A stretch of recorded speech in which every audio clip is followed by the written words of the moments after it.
All weirdos featured on the show are downright disgusting, but these are the men that Chris hated on the show, and what this weirdo brought along will leave you in shock. You here?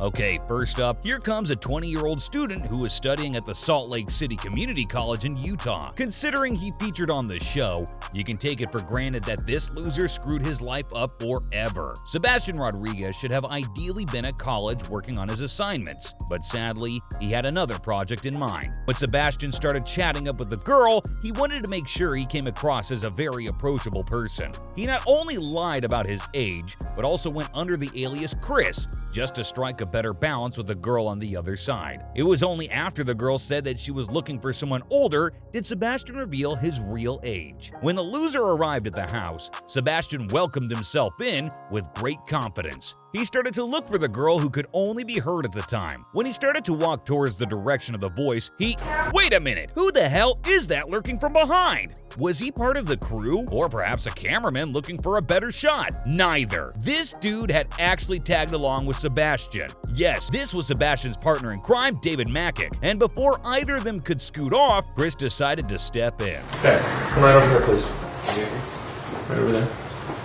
What we had here were two birds in a bush, and mind you, this was going to turn out to be a really thorny, prickly bush. Right from the get-go, Chris wasted no time to get down to business. While Sebastian looked like his soul had been flushed out of his body, David was barely fazed by the situation. He was so much at ease that anyone could easily pass him off as one of the members of the crew. When Chris got down to questioning, he first confirmed Sebastian's credentials, and then he moved on to David, asked him his side of the story. And who are you? Oh, I'm just the tag along. Yeah, he's just my friend. Just the tagline. And what's your name? David. Yep, washed his hands off right there, just like that. He actually sounded more like, don't get anywhere near my boss, I'm just the tag-along. I don't even know what I'm doing here. Well, like, as if. Honestly, Chris isn't dumb to believe that. David did tag along, but he was obviously aware of what he was tagging along for. By this time, you can see both the weirdos display different ways of exhibiting anxiety and restlessness. Sebastian was biting the hell off his nails, and David, he had a rather peculiar way to handle stress by constantly sipping on his drink. At this point, Chris was intrigued. I mean, he's seen some really vile men, but this was just pissing him off. In order to get him to stop, Chris tried to bring the focus on David and asked him this. What are you drinking there? No beer. Rockstar. So it's just an energy drink then? It looks like Mr. Tagalong is just going to stick to his drink for a little longer. Meanwhile, Sebastian started to beat around the bush. He first denied knowing the age of the girl, but when he found Chris holding up the transcripts in his hand, the weirdo gave up trying. As for David, he tried to shun down all the questions fired at him with just one reply. I'm just the Tagalong. Well, sure you are, but you did come, didn't you? However, David was in for a big shock as well. When Chris revealed the age of the girl Sebastian was here to meet, David's expression is thoroughly worth watching. Oh, she said. Yeah. Okay, there's no way anyone can fake a reaction like that. David was stunned. He was probably thinking, what the heck am I doing here? Yes, David knew exactly what he was here for. He was here to pitch in and have some fun for himself too, but he didn't know with whom. As for Sebastian, he had no idea how to react while his arse was being fired. Should I sit? Should I stand? Should I run away? Or should I just die? Sebastian's mind was bombarded with several things that could happen with him. And finally, he mustered up the courage to ask Chris this. Am I in trouble, sir? And the silence? That's one hell of a class act right there, Chris. For someone who's going through a panic attack, Chris only made it worse for Sebastian by giving him the silent treatment. You have to agree that it's quite tormenting to just think about the different possibilities of what might happen as opposed to straight up being informed of the consequences. And that's exactly what was eating Sebastian up from the inside. While Chris continued to grill him and brought up the issue of the drinks and of course the pack of protection he'd brought along for what was to be a fun night, David in the background was enjoying the show. Considering how much David was bothered about Sebastian getting caught in the act, I wonder what kind of relationship these guys shared, because this dude simply didn't care. And I'm guessing Chris too had the same question, to which Sebastian said this. How come you brought your tag along? Because I just brought him because I wasn't going to do anything, sir. I just wanted him to come with me. Well, they definitely are not friends, that much I know. Did they just meet or something? One of the viewers commented saying Sebastian probably couldn't get the hard drinks by himself, and so asked David to help him out since he was older. Either way, since David was here, he was bound to be answerable in the eyes of the law, but that's not what happens. And if not, you're obviously free to go. Great, thanks a lot, sir. I'm just a tag along. When Chris asked them to leave, the relief that washed over Sebastian's face was palpable. It was like a new lease of breath was filled into his life all over again. But that relief would only last till he reached the exit, as there was someone waiting to get a good hold of him. As for the tag, he was happy that the ordeal was finally over. And so was his drink. Well, you can poke all the fun you want at this guy, but this is what pissed Chris to the core. He was mad that Sebastian got someone he hardly knew along with him to meet a girl who was really young. He not only got someone, but also got enough drinks and protection for both of them. But this is what makes the sting even crazier. David might be the only guy on the show who showed up at the sting and left without getting involved in any sort of investigation. Thereafter, Sebastian was moved to the nearest police headquarters, where he was booked and sentenced to 36 months in prison. And David, he moved on in life, got married, and had a bunch of kids. Do you think letting David go was a mistake? Just think of it this way. What if Chris wasn't there at the house that day? What do you think these two guys would have been up to? Would David have still continued to be a tag? Or would he have joined Sebastian in going all the way? I guess we'll never know. But here comes another weirdo. And this one right here was so disgusting that Chris simply lost it when he read the transcripts. Father-son. Father-son?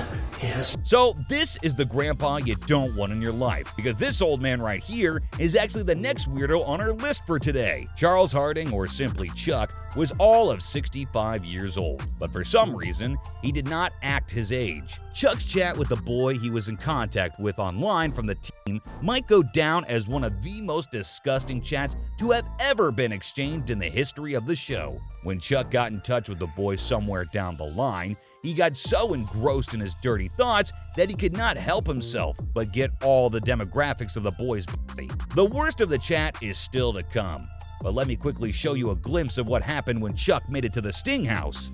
Hey, how are you? Okay. Why don't you have a seat right around that stool there for me? Aw, it looks like the poor old grandpa's age finally got to him. I mean, just take a look at his reaction. Chuck was startled. He was expecting a puny little boy, but here comes a tall 6-foot gentleman all suited up from head to toe. So how do you get out of a sticky situation like this? Just lie the hell out of it till you get out. And that's exactly what Chuck decided to do. Would it work in his favor? Talk to him, possibly. I know, this weirdo couldn't even talk properly. He was barely able to even voice his thoughts.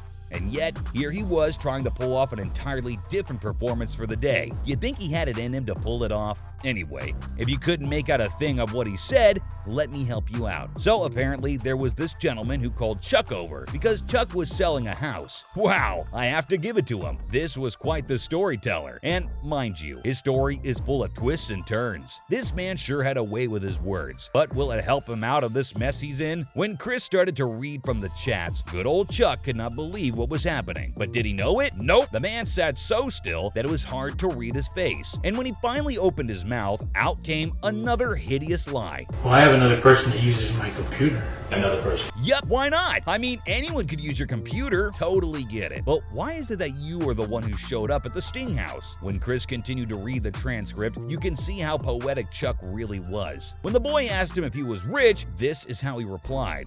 No, son. Rich only in love I have, and the care for you. Wow, precious words. But what kind of care, really? The man wanted to do everything right, from sizing up stuff to feeling it and caressing it till it ran dry. But what this weirdo reveals next made Chris lose his head.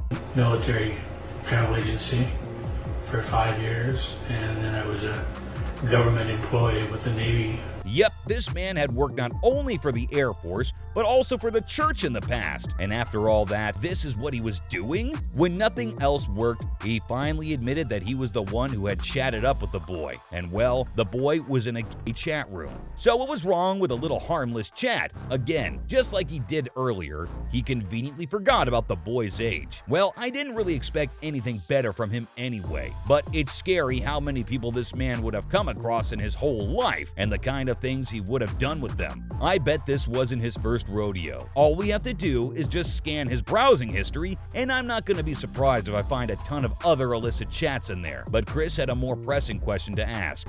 Do you know that it's illegal to send obscene material? You can see how Chris was minutes away from punching this loser's face. What this weirdo was here to do could have left an innocent person scarred for life. But apparently, this Gramps would have bailed out if the boy met the following criteria. If, I felt uncomfortable and I felt that he was, not... Just forget about everything, okay? The very fact that the boy was simply not old enough should have been enough reason for Chuck to say his goodbyes. Chris definitely gave him a good earful. And in one of his podcasts, he even mentioned that just having Chuck around literally disgusted him. This man is clearly rotting in hell right now. But this next weirdo was bowled over the moment he stepped inside the house. Wondering why? The reason behind his reaction is shocking. Come here and have a seat. No. I knew that. You know what? I know. Sit down, please. Okay. Keith Williams was beaming with confidence when he walked up the driveway and invited himself inside the Sting house. But everything changed the moment he saw Chris. Of course, finding another grown man in the house as opposed to the person they had been talking to is upsetting. But Keith's reasons were different. Can I give an interview? You're not going to give an interview. Keith actually refused to give an interview, which means he clearly knew Chris was here for one. Well, that's only because this wasn't Keith's first time. It was just another house, another setup, but the same old weirdo caught in the same old trap. You know how the crew lines up one weirdo after another at the same Sting house, right? Well, that's sadly how many there are out in the streets. So Keith showed up a little too early, and he actually drove past another loser getting arrested right in front of the house. He actually saw the entire climax of the Sting happening live in front of his eyes. But despite that, Keith wanted to take his chances. When he called the girl for a quick update on what was happening, he was told that it was some random thing that the cops had latched onto. So he waited for the cops to leave, and then circled right back into getting himself arrested. Talk about being desperate. But this is the reason Keith went through all the trouble. Bored. Honestly, look at my eyes. I just, What on earth?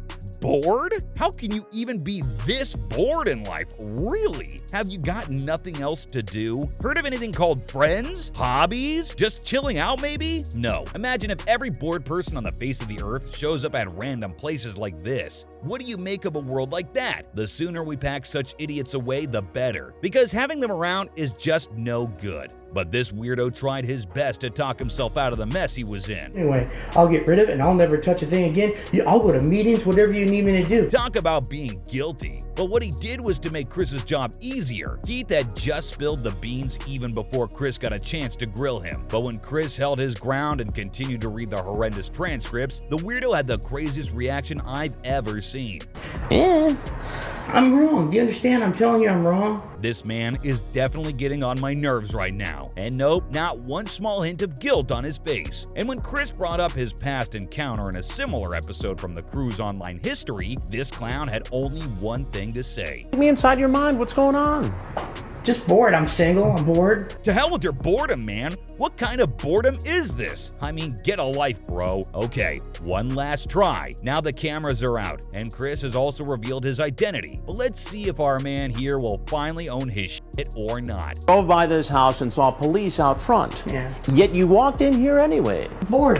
Like I told you. To hell with your boredom. Okay, let's just get rid of this bored soul and move on to this next weirdo who brought something so unexpected with him that for the first time ever, the crew had no idea what to do. Oh no, he brought his son with him. He's got his child with him. Yep, that's right. Clifford Wallach literally brought his kid along with him. This is not a playdate for kids, buddy. Get that loud and clear inside your filthy head. How can a father even think of bringing his own child to commit such an offense? Apparently, he brought him along only because there was no one else to take care of him. Well, he could easily set another date with his online partner, or maybe even drop the kid off at a relative's. Or how about just giving up the whole idea, huh? No, that sounds more like it. I can't get over the trauma the kid must be experiencing right now. I will never be able to come to terms with this particular episode. And it's not just me. Everyone involved on that particular day was in for a shock they ever asked for. Just take a look at how ever so casually he's walking right inside the Sting house with this kid. What was the kid supposed to be doing while this man was at his game, huh?